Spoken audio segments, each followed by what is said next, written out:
Hello, my favorite people. Today is June 29th. Can you believe that? Artist Material Advisor today is very exciting, like always. But today is special, not only special for us, for George and me, but for all our employees, because that was collective effort. And it's not to say then all other products are not collective efforts, because obviously there is a production, there is a packaging, there is a tubing, there is a shipping person behind that. But this time, this project took us 2 years, and we were through the history of natural pigments, we were attempted several times to make the historical colors. We did make the Cinnabar 15 years ago. We did make a Malachite once. We made smalt once, and we never will repeat smalt again. So then on our classes, we always talk about this beautiful color. So then we still have pigment available. And unless we find out how to do it without without it livering. But yes, yeah. Of course. So, like always, my name is Tatiana Zaytseva.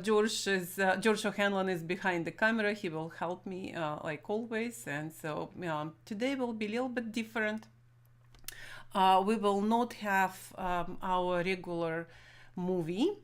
So we will just talk about these 5 historical colors. And actually, George a little bit interrupt me, and so that we did do Orpiment. We did make it, and it was I think it was 12 years ago, first time. And what we did do by hand, we did grind by hand. This time, all our colors we milled on our mills.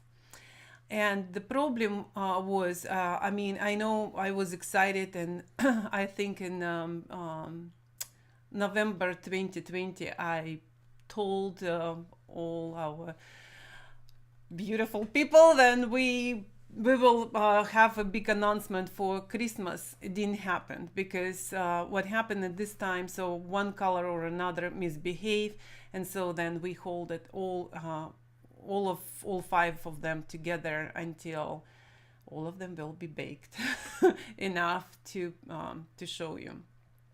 Today is the day. And so George, you want to start some kind of slideshow? I think it will be on the right side. Yes. So 5 of most important colors of the history, and we will just slow go through each of them on screen, and then I will show you one by one. So you probably already read the newsletter. So it's pale azurite. We specifically saying it's pale azurite. It's not azurite what we had from Russia. We don't have that anymore. So this azurite is from China. And we will talk specifically later about what's the difference, how it's look like. And so our regular lazurite, we already had years and years and years, but this time we just decided to put that in the jar. We still have in the tube too. So the next one is Orpiment, historical color, very old one. Very interesting. We will touch history today. And so Malachite, and of course the Cinnabar. So the pale azurite, the most important blue in Renaissance, and of course George will help me to yeah, this is an interesting color. This is a copper carbonate, yes, mineral. And I'm going to put a mine, this is an Azurite. Tanya's in the mine now. So Azurite, and of course Malachite is usually associated with it. So it's at the, usually we find these minerals at the top of a copper ore vein that'll go deep into the earth. But that's an example of what it looks like. Here's an example of the actual Azurite. And you can see Malachite in the very very bottom right screen. So this is malachite there. Yeah, and it often forms shapes like this too. Kind of looks like cauliflower in the earth. That's one of the typical shapes it's found. Tanya will hold up an example. This we have ore here, and you can see here. So this crust here, and of course malachite right here, and you can see some of the dark blue there. Yes. Yeah. And that's what the pigment powder looks like. Yes. Beautiful, kind of. Because we did have two grades. Green. One was very bright, and this one is very pale. And again, it's depend what other minerals associate with that. Yes. Right. There's always impurities because the earth doesn't just produce it in pure blocks. So it's always mixed. And so trying to find very pure examples of it are very difficult. And that's why it's actually pretty expensive, even though in history it wasn't that expensive. But when we say it's the most important color in the Renaissance is because apparently it wasn't as well used prior to that time. But then it became the #1 blue, actually. A lot of people think the other one that we're going to show later is the #1 blue during the Renaissance. But in terms of usage... Just because I was looking in information yesterday, so if Lazurite, they are digging already 6,000 years, where the Azurite, the first mines were actually in Israel, 3,000 years. BC, I think BC. Yeah. So it's quite old. Yeah. It's no doubt about it. Yeah. It's been around and it's been known for a long, long time, not only in the Western Hemisphere, but also in the Eastern Hemisphere. Yeah. And... So that's how we package. So I will show you our packages a little bit later. Just continue to.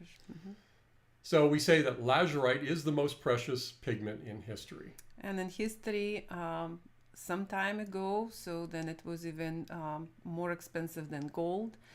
And so that every time when the painting was ordered, and of course it was ordered by how much lazurite you use. Yes, is that correct? Yeah, and a lot of the painting contracts in the medieval and perhaps early Renaissance, they would specify the weight of the gold and the weight of the lazurite because it was a precious stone. And so here we have that lazurite. And so you can see a lot of imperfections here too. And so, oh my God, I will be exercise. Don't too heavy there. But of course, we have this sample. So then, and you can see that it looks more pure, but it actually, when you polish it, it's has just that. polishing. Yes. So it's hard to find really good. And by the way, this is DNA of the lazurite. So that's how restorers know where that specific lazurite was. If they restoring some historical paintings, they know exactly where it was digged. If it was digged in Afghanistan, or if it was digged in New World in Chile, and so, or we have several. Actually, lazurite is in several places. It's a number of places. Italy, I think you mentioned it. Colorado, Baikal, Russia. Baikal, Russia. That's another source. And interesting is what Tanya was saying by DNA. It's that the mineral mixture. Yes. Is peculiar to each of these areas, and that's how they can identify. Because some areas will have one type of mineral and another. And of course here, fool's gold, that is the most probably known, yes, the mineral together with the lazurite. Yes. So that's an example, pyrites. Yeah. And what you're looking at on the right side of the screen there is the Koksha Valley. This is and you can actually see the stream of lazurite on the mountain, and apparently that's where it was crusted, and then of course through where it's descended on this alluvial outcropping there. But Koksha Valley has been it's been mined for at least the past 6, perhaps more, 1,000 years, and so it's still a very important source, still yielding lots and lots, and the best lazurite in the world. There's some good examples of stones here. These are rather good, and the quality of the stone will determine how deep blue it really is. So that's an important factor in there. So that's and of course, lapis lazuli, that means altogether the blue stone. Right. And lazurite itself, it's the blue mineral. Right. So that's why we in our like when we sell the pigments, of course, we call lazurite because it's quite pure, although still imperfections there. So and we'll keep in that way because otherwise it will be too expensive to clean. And it will be not that much in interest then because it will look like ultramarine. And if you're interested later, I will show you what's the difference between ultramarine and lapis lazuli, the difference even in pigment. Right. And you can see the most common accessory minerals or impurities in the lapis lazuli stone. You can see the white areas usually are calcite or chalk, and the gold areas, which look like little flecks of stars when you see it under a microscope especially, is that pyrites that Tanya showed there earlier. And it's to get pure, like what Cennino Cennini describes in his manual, the purity, the yield is less than 5%. Yes. So you can imagine starting off with a stone and then you get what you end up with very, very bright blue, less than 5%. That's why the cost was so much. And here's an example of the pigment. So it's of course, this is what ultramarine, the synthetic, is based on, the same chemistry. And so now we have a synthetic. And that's why ultramarine, or when we say it was the most precious stone, and later when ultramarine, the synthetic mineral, was introduced, it became the most common yes, pigment because it was used in laundry bluing. And there's our product in a jar. Malachite is the oldest green pigment in history. And I will show you now, although here's in green screen, it's completely disappearing. I guess we will show you a little bit later. Yes, so we have that one too. So here, so yes, and it's interesting when they started. They all together come in this azurite, malachite, chrysocolla, and so the all together stone called King Solomon stone, and it was one of the most precious one in the history before, of course. It was believed to be in King Solomon's mind. Yeah. Of course, we don't know the exact location of that. And of course, you can see here azurite and malachite, the veins, and so it's beautiful, beautiful, and both copper carbonate minerals. So that's why they're seen together, cousins. There's a good example. Yes. There's that cauliflower-looking example of stone, very beautiful. That's very typical formation, by the way. And there's what the pigment looks like. So, by the way, the pigments we sell all, we started through Iconophile first, but then we, of course, Natural Pigments opened 2003, and since that time we sell all these pigments. It was available. And actually, we started with these pigments, the most expensive pigments. Yes, they're most beautiful. They have very interesting qualities. I'm saying all five. Actually, we brought from Russia that time. So okay, and let's continue. Yeah, and again, malachite, the oldest green, or probably one of the oldest green pigments known to humans. They see it in prehistoric paintings. It was used as a makeup, dangerous one. But so then they know then azurite and lazurite and malachite. Of course, azurite and malachite were quite dangerous for. But what to say? You know, women were using lead white as a foundation. So this is not as bad. Okay, orpiment. That is bad. So that's the toxic pigment called gold paint. And this is arsenic sulfate. And it's, God bless, then it's not arsenic sulfate. but you mean, or acetate, actually. Yeah, acetate, yes. Which is actually another green. It's actually a green color. Okay, so yeah, let's do not touch this one yet today. So and we will talk about all percussions, what you can do a little bit later. So this is the mine of the Orpiment. Orpiment mine in Nevada, Nevada, United States. This is what Orpiment looks like. I don't have that stone. Yeah. To show. That's what the pigment looks like. And there it is, beautiful color. Beautiful. And we ground it, by the way, with glass. Oh, you told my did I give that away? Yes, Oh, I'm sorry. Okay. Jesus. That was my secret. Oh, okay. Cat's out of the bag. And yes. we'll explain why that is. That's why I wanted when we will show. But anyway, that. Yes. Cinnabar. Yes. And of course, that was the most important red color. Although, of course, Cinnabar is natural color, and where the vermilion is, I always say then this is synthetic brother of the of the Cinnabar. So chemically they are same. Yeah. The difference is the vermilion is pure synthetic substance, where the Cinnabar is natural.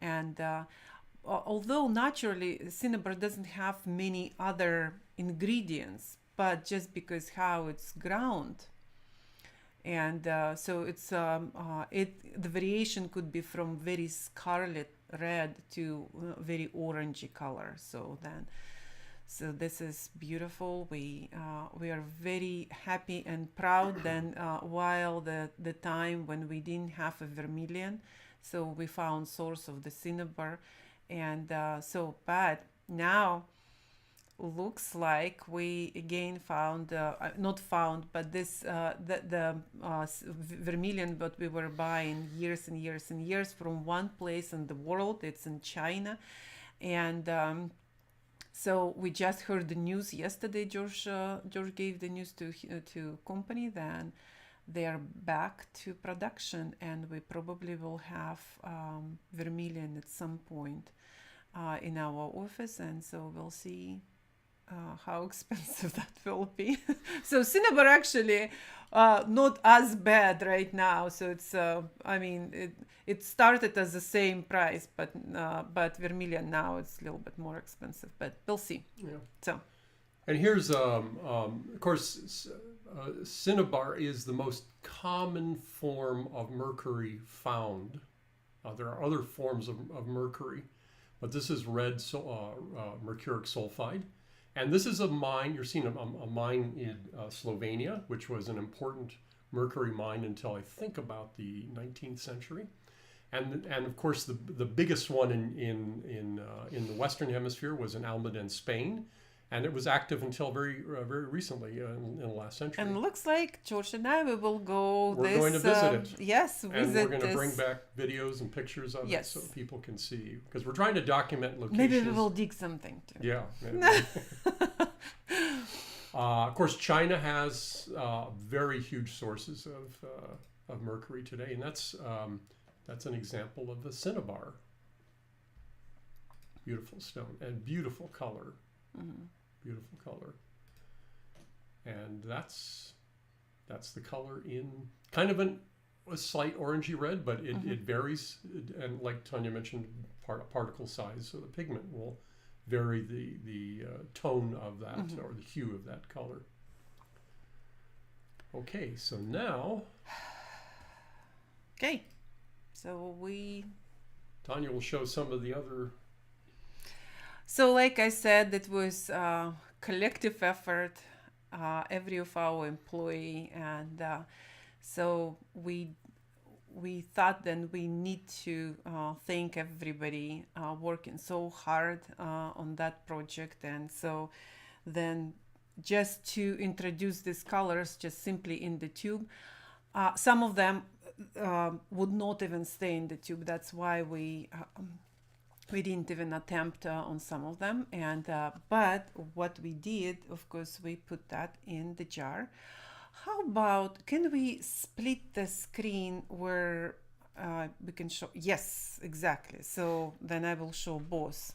So this is Azurite, and what I wanted to show you. So then here would be QR code where you can, if you by accident bought that color, so then you can read, because here's not enough history, but every box we have here, if is that possible to see? Yeah. So this is the batch number, what made, and here we have. So for every color, we have only certain amount of jars we made, and every jar is numbered. And so for Azurite, we made only 40 of them. And so just reminding people, this is a special edition packaging. We will have more. We will have more later, but we just wanted to introduce this as a special edition here. I don't know if it will take 2 years every time to make it. No, it shouldn't. Just painful. So that's how it's look like. And I want to show you how actually the pigment look like. So this is the pigment. And this is how we sell the pigments. It's 10 grams of the pigment. And I do believe it costs $23 alone. So where this one, I do believe it's 72. So we carefully measured every jar, every pigment. So every jar will weigh different, and I will specifically talk about, for example, like Cinnabar is the heaviest pigment on the planet Earth. So therefore, in one jar of Cinnabar, you will have 100 grams of the pigment. So we are selling this right now for $106. It's not cheap. I absolutely understand, and this is not for probably like for everybody budget, but again, so 10 grams of Cinnabar we sell for $40. And so if you will calculate, like let's say you need to buy 10 jars of pigment to make that jar of the Cinnabar, so it will cost you $360 or something like this, because it's $40. And so in this case, Azurite is so $72, which is still will be much cheaper than if you will buy the pigment. And so that's how it's look inside. And we didn't put any oil on top. What we did original, so for every jar will have nitrogen blanket. So we did put the nitrogen on top of the every jar and close very fast, so then it will not skin down. So remember that will skin down. Skin down? Is that correct? No? Skin. Skin. Okay. Okay. It will skin. And so in order to prevent, obviously you will not use that expensive color at one time. So in order to for you to prevent that, and that's how we send to you in the bag. And so here would be, you will find your jar of the color, and we send you walnut oil. So that's small amount, but enough to, when you use it, so you level down your color, and then you pour oil on top. So, and then you close very tight, so then then oxygen will not go through the jar. That's why we choose actually the glass and the metal, so then at least it will be much less oxygen going through. So when you're ready to use next time, you open the jar, you pour out the oil from top, and you use the color again, level down again, pour oil back, and that's how you will prevent skinning. And again, skinning probably not the worst thing, so because even skin, if you will not use just once a year, so then probably would be not as worse like than like completely dried when we have like in but open containers, yes. And option, okay, I'm I'm going far. So now Lazurite. So this is how Lazurite packed. And by the way, this is sealed, but don't be attached to so I can change the seals every time. So it's just my fun time for that. And so again, it's signed each of our not everybody. We didn't have enough, of course, the space for that. But so here's, you will see the batch and how many and what jar number. Can you remind them again about what the QR code is for on the bottom? QR code. So then QR code. So when you will scan it, and so it will give you access to the article about that specific color. And George put specific information about like history, the swatches. Then he will have, I believe, even videos on that, how we made it, these colors. And so, and here on one side, so you can see that was Azurite. That's the swatches we are making. So that's how Lazurite looks. And so you can see then this is full strength, and this is 50-50 with titanium. Usually we do with, of course, lead white, but people are accustomed to see the color with titanium. So that's why we do this specifically for swatches. And so, and now we will talk about Orpiment. So when you will have an Orpiment from us, that will come in that kind of packaging, and it will have that label, then you absolutely understand what you opening, because it's arsenic sulfate. So, and it will it does have, don't be scared, it does have a smell, very not pleasant.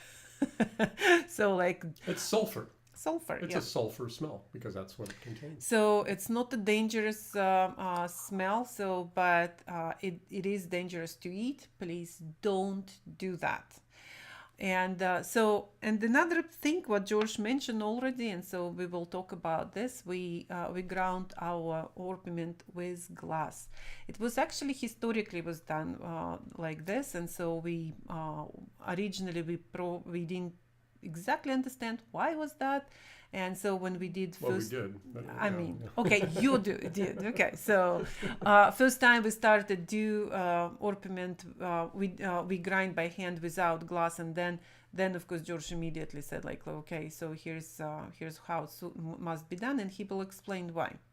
So the shape of the particle is what we call micaceous, and so it tends to get sticky. So that trying to grind it and separating the particles, they're like mica. They like to make these very thin leaves, and they tend to stick to one another. So in order to separate them, it was common back in history to introduce, or at least according to some literature, to introduce small particles of glass, which wouldn't affect the color. And just a small amount of glass would help to separate the particles and make it a little bit easier to grind. And so so we did that in the tradition, probably not entirely necessary in terms of when we use modern triple roll mills, but we thought it would be very interesting to do the same thing for the traditional. And by the way, all of these colors, there's no additives in there. And that's why we put them in jars, because they will separate. And in jars, at least you can stir back in the oil back into the paste. So the smallest amount of the color was, the jars was made with Orpiment. Although, okay, here's another secret I will tell you today. So we will have a tubes afterwards, because nevertheless this color actually did behave quite well, and separation happened. But again, all our customers who long time with us, they absolutely understand then then separation in our colors is possible. And again, we remind everybody this is an arsenic trisulfide Yes. pigment. So please handle carefully. We don't want in general people buying this who don't have good hygiene practices in their studio, because it is a toxin. So, but why do we do it? Because the pigment is very interesting, and people should be able to handle things properly. If you're an adult and you can read, so Yes. you can read the instructions on how to handle it. Yes. And so since we did sell Orpiment a long time ago, and it appeared on our website by accident last week when we were ready to announce the colors. And so all that danger information was there, but now we're specifically having this program to tell you, please be careful. Don't obviously, if you have children or people who can't read, so please keep this far from this kind of people. And so here we will go to Malachite. And so, by the way, did you notice all that beautiful design? That's George did all of that. And we didn't give you space here on our so, okay, I'm now telling our artist, and you're the one who did this. So, and again, history, and here's how many we made it. And and I will show you our Malachite. Oops, like this. Yes. So you see on one screen, it's natural pigments on on the stone, and here beautiful Malachite. Yeah. And so, and here I want to show how this is Azurite. That's how Azurite looks like. Okay. So Malachite looks like this. And what I notice when I open specifically for this, and you can see the darkness, and this is just oil reacting to the air. And so if you don't like that, it will not be visible at all when you will mix it.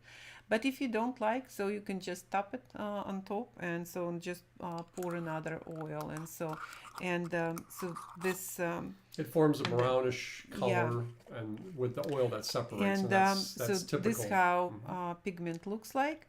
And remember, yes, and the Azurite and Malachite, both of them will go yellowish.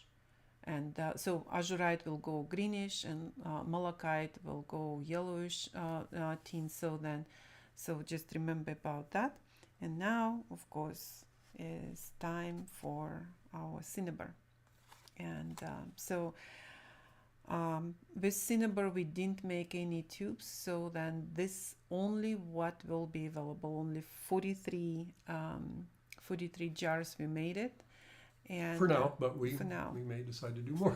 Okay, we'll see how that we'll figure out how to do that. And like I said, this is the heaviest jar. So Orpiment is the lightest one. And so again, we made the prices accordingly how much pigment we use for each of them. And so that's how Cinnabar looks like. And this one I already opened. Don't think then we will send you half of the jar. So anyway, the Cinnabar does dry medium time, and so that's how pigment. What's the slowest drying of that? Slowest drying, 1 second. So Yeah. I will show right now. Okay. This is the Cinnabar pigment, and like I said, this is the 10 grams of Cinnabar is $40. So you really, really have a bargain here. And so the slowest one is Orpiment. Mm-hmm. It will dry forever. I mean, a couple weeks. So you have this time. And it will give that smell to your room. So be prepared. And so just... It goes away. It is, Yeah, it obviously, goes away. yes, Yeah, obviously. You can't smell those paint chips there. Obviously, Anymore, yes, and yeah. so and so. What but else? it's a very interesting color, and the color was used in by the artists in the Italian Renaissance. Titian, Tintoretto, they used that color quite heavily. Not so much in Northern Europe, but yeah. And of course, first time I found about orpiment when we were translating article for Iconophile about frescoes in 8 to 15th century, and orpiment was one of the most important colors for the skin tones. Although it usually it was using, of course, yellow ochres, but orpiment is giving this unbelievable glow, and so that time, first time I read about this pigment, and it just we absolutely needed to have that. So here we are, and like I said, so both of these colors coming with warning label, so then you will not have any mistake by opening, and hopefully right people will buy. So I don't want returns. It's quite expensive, and so if we have questions, I would answer. And do we? No questions. Oh wow! Okay. Do people even hear us? Here is there. A good question, Becky. I like that question. Is there any pigment that I should avoid mixing with orpiment? That is great question. So and basically, there is in a number of manuals talking about not mixing orpiment with some colors like lead. However, the interesting part about it, we do see orpiment mixed with lead in old paintings, and we don't see the problem that they mentioned, that is darkening. This may be due to some of this observed darkening may actually be due to the synthetic variety, because there is a synthetic variety of orpiment called King's Yellow. So that warning may be against the synthetic version of orpiment, King's Yellow, and not the actual natural mineral. And these are all natural minerals, so they're all found in the earth like this. So we're going to be testing this, by the way. We're going to be testing out. We've started testing some of this, but we haven't had any conclusive results from that yet. But we'll keep you informed about that. Another question. After orpiment cures, does it retain some of the sulfur scent? I find it interesting that some pigments have odd odors. So that would be very pigment has the odor, and I can tell you this watch I made long time ago, and of course now it doesn't smell, but our lab was smelling probably couple months after that, and again but again I worked a large amount yes exactly so drying, yeah. None of other these 5 colors have any odors except, of course, the linseed oil. All of them, by the way, were ground in linseed oil, and but again, if it is offensive, so then you probably should think about. Because I needed to mention this. It's very strong smell. And Pam is asking how strong the smell is. The smell of a skunk or just rotting vegetables? It's neither smell like that. It's not that strong.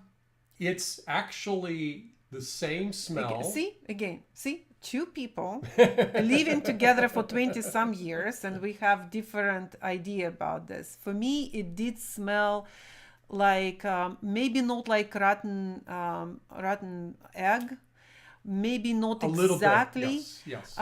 It's very strange smell. You understand and that something is present, but see, George didn't even notice. I mean, I'm sure he did notice, but he was not like it, because it smells like sulfur.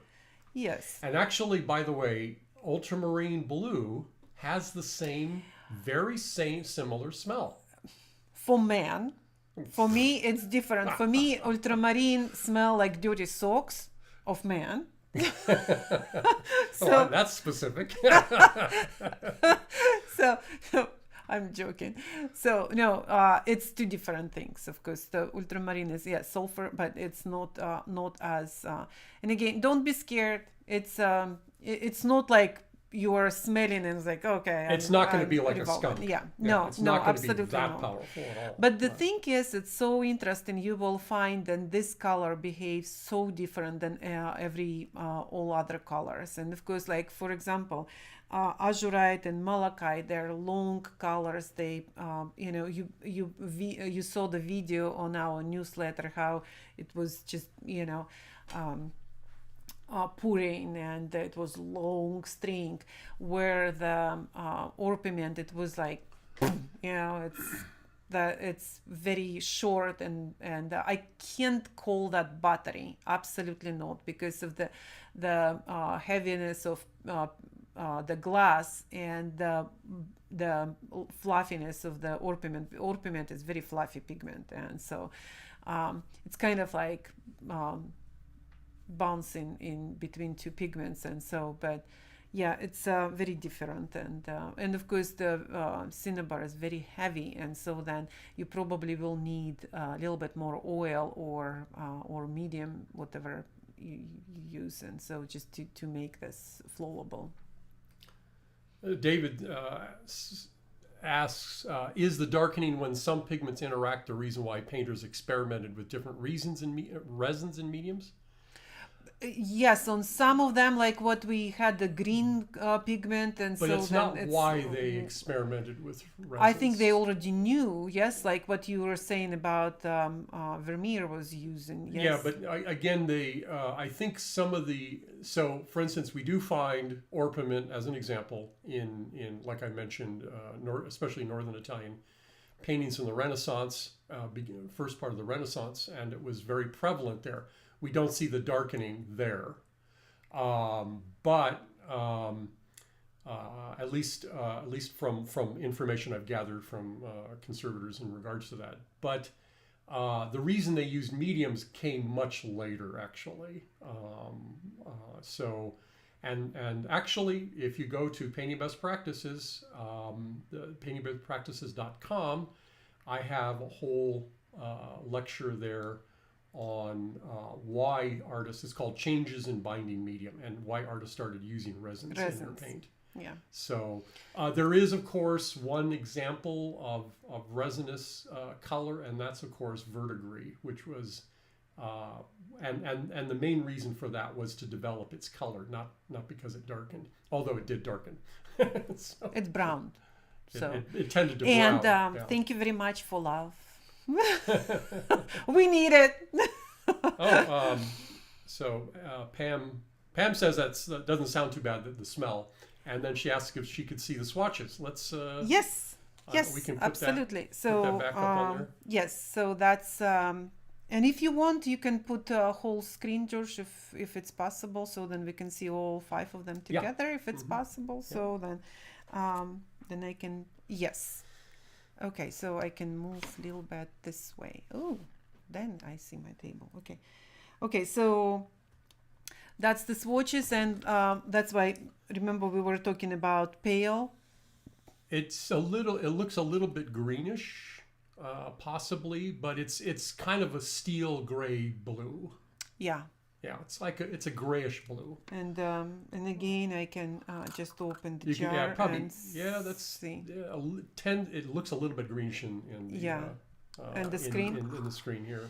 At least from my vantage for me, point. it's look almost correct color, except the vermilion. Vermilion looks very, very bright, where it's not. It's kind of It's pretty bright. It's just. I'm saying then here in my screen I see then it's almost like my nails. They are the same, but it's definitely not. So it's where it's a little bit more subdued than let's say a cadmium red light. Yes, that's. But the advantage of it is that it does some beautiful tones that tend to look pinkish, which you can't get with a cadmium red light. Yeah, and I guess Becky already got our Orpiment. She can say if she. I don't think she's opened it yet. Oh, okay. Smart. So she's waiting until we talk about it. Good. So yeah. And again, folks, we put on warning labels. We just want everybody to take precautions, and just all you need to do is just avoid getting it, ingesting it, and just wash your hands carefully.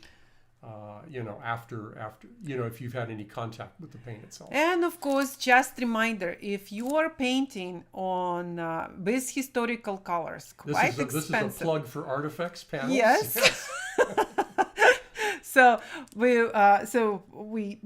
I needed to say that because we do have so many people calling us and asking every time question, and I keep forgetting about talking here. So then, because we do have 20 some surfaces. Anton, of course, will kill me. Then I don't know exactly how many, but last time I remember it was 22 surfaces, and so I think they have they have the promotions. Starting this month, they have special deals on artifacts.biz. So I you can get these panels on natural pigments just in the standard sizes. But if you need custom sizes, I even up to I think almost 4 by 8 feet. Yes, he's doing that. I'm not quite that size, but pretty close. And he has gallery wraps. Yes. So it actually looks like a canvas, but it's all rigid. Yeah. Looks like a gallery wrap canvas, but it's all rigid. And of course, for people who don't paint oils, but egg tempera or watercolors, we do have all these pigments except this right now. We don't have Lazurite, so we do have all these pigments available. And, we will have Lazurite, though. We will. Yeah, we will grind this stone. We are grinding, yeah. So, any more questions? One question here. How does King Yellow Synthetic compare with the natural Orpiment when used in paint? It's we had some examples of King's Yellow. It looks pretty similar, I would say. There is they recently found a new synthetic Orpiment in one of Rembrandt's paints. Very interesting, but it's in glass. So what they did, which was apparently something that they did quite a bit, especially in the Italian Renaissance, and we talked about that in the last our last AMA. Yeah. Mm-hmm. Okay. So that we have a swatch of King's Yellow on watercolors from 18th century, yes? 19th century. It's actually a Winsor Newton paint. There was I don't even remember date. It's a 19th century Winsor Newton paint. It was donated to us by some friends, and we thank them very much for that. Very interesting. So it does look very similar to. I remember something. We need to find that. But they did make King's Yellow watercolor cakes. We're not tempted to do that. But no, not in watercolors. Or Orpiment. No. We're not going to introduce that as a watercolor paint. No. So, we did attempt. We did vermilion in watercolors. Yeah. And again, I'm almost thinking that maybe it was mistake introduced the watercolor Malachite, because God damn it, like last week I had a customer and she was saying that she's professional artist, but she she didn't see the color at all, and I was like, "This is the malachite. Well, nothing we can do with that." Part of the reason is because the color has to be. You can't, you can't grind it to a very fine particle size malachite because it loses its color. Azurite and malachite in particular, and that's why they're very coarse pigments, and you'll probably even see that in the oil paint. They're quite coarse, and they have to be. That's historically how they've always been. Of course, in our classes, I'm showing big particles and small particles, and you can see how the color is developing or obviously losing when you grind. As it gets smaller, and you can see that in other colors like smalt, and we have two types of smalt like that. So all right. Any other questions we'd like to take on? So while we're looking for questions, I just have a small announcement to do and to make it. One more question. I will entertain absolutely, of course. And so, we now started make artist material advisors twice a month, because thank you guys. You call us. I mean, it feels like we have now more phone calls where we had before without AMA. So thank you for watching our programs, and we promise you to continue to do this.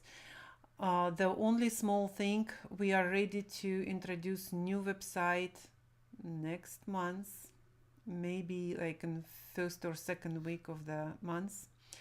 And so, and all this 7 months actually, what George was working on new website, it's finally ready to go, and it will be obviously a couple of weeks of testing and checking what is going wrong.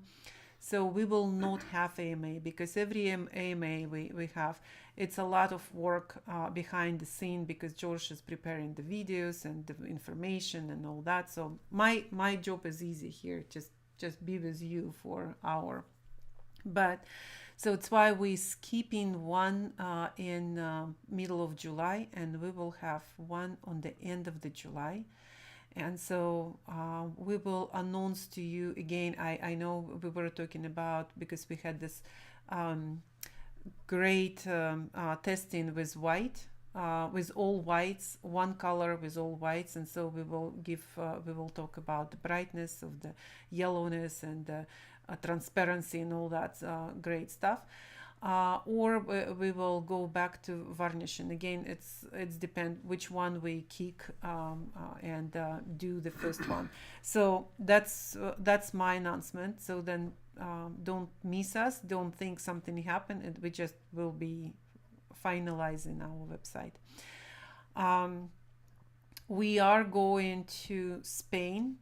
We definitely doing this because we already bought the tickets. I was prolonging that with all what's happening in the world, but we can't wait, because George was of course hoping to do old mines for we decided to go there in 2020. It didn't happen, and now we're just pushing ourselves. And so if you have any interest in a certain area of the Spain, we would be happy to go there and investigate for you.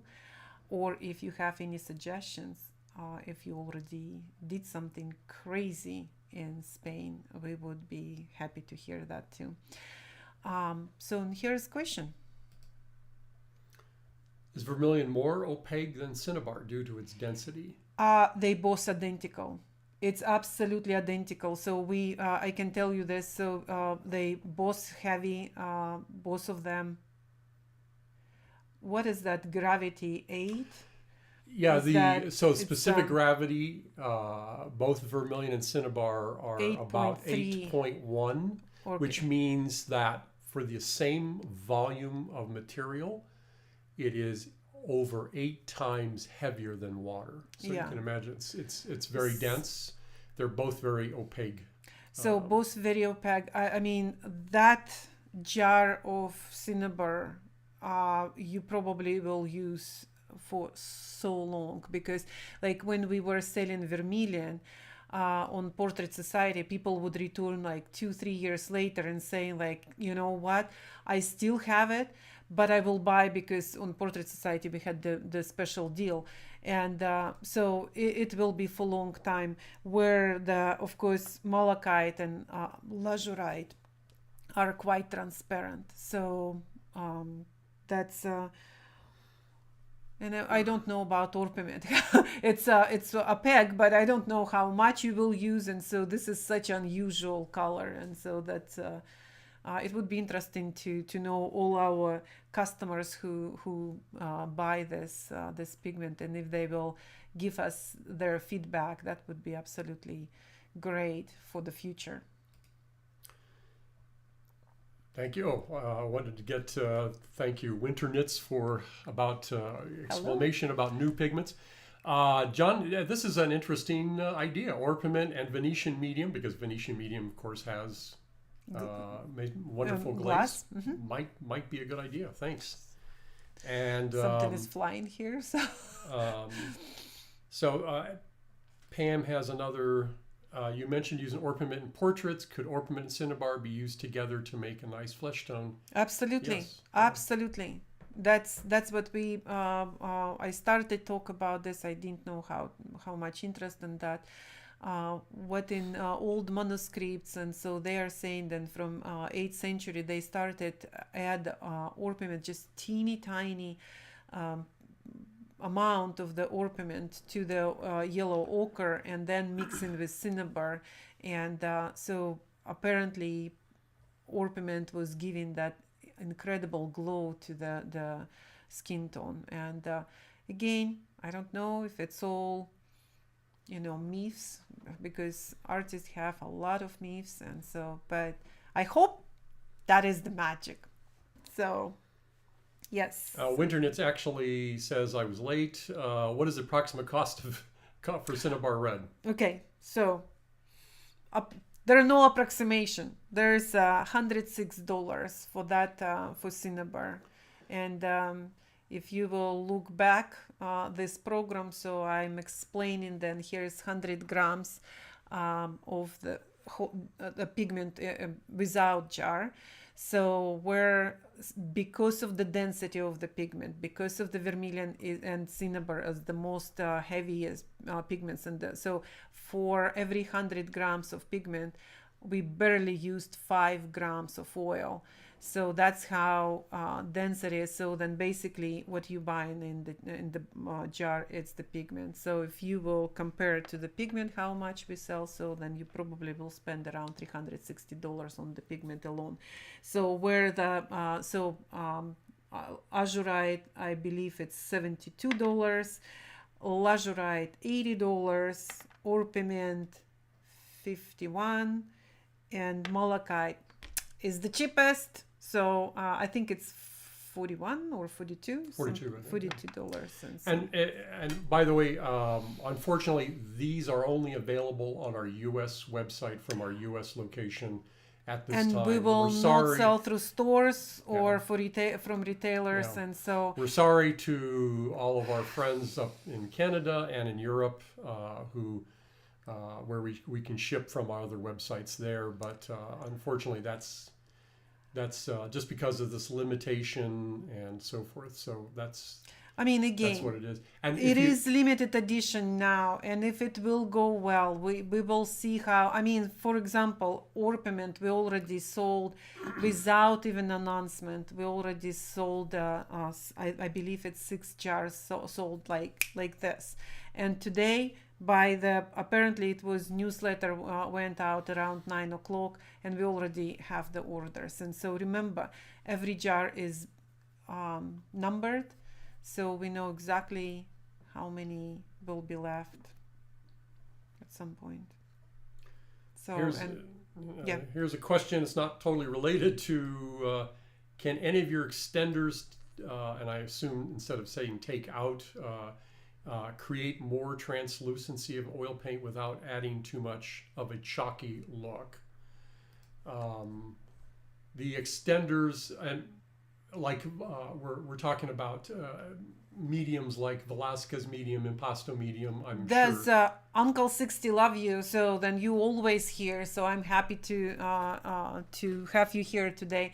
So just the question, the back question is, so the chalk and the barite, do they give you the chalkiness or chalk? They could if you use quite a bit.